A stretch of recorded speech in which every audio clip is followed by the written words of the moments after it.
Welcome to my channel Shadows of History. Is Al Capone a legend? Yeah, a legendary monster. That scar, he got from running his mouth while working as a bouncer in some bar. So this guy's sister did not like the crude remark of Capone, so the brother marked, "Made in Italy," on his face. That is how he became Scarface, and the legend began to unwind. He wasn't the sort of criminal genius, however.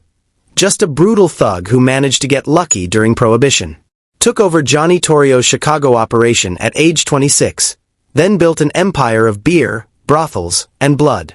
$100 million a year in revenue, that's like $1.5 billion today, right?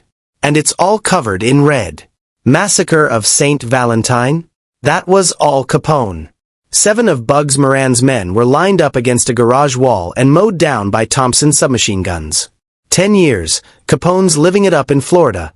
Perfect alibi. Never proved it was him, but everybody knew. He loved playing that Robin Hood angle.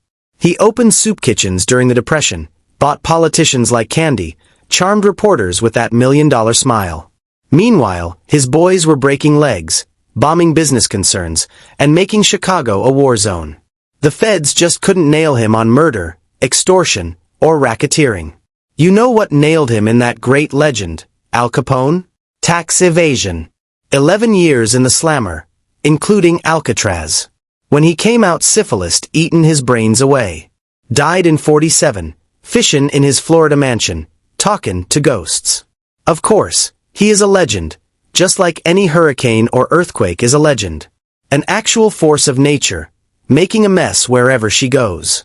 But scrape away all the myths, the movies, and the mobster mojo, and what's left is a violent psychopathic minion. A hollow soul got rich selling booze when it was prohibited, whacked people out of his way, and died dribbling saliva in the sun. That's not legendary, bro. That is just bloody American crime history, period.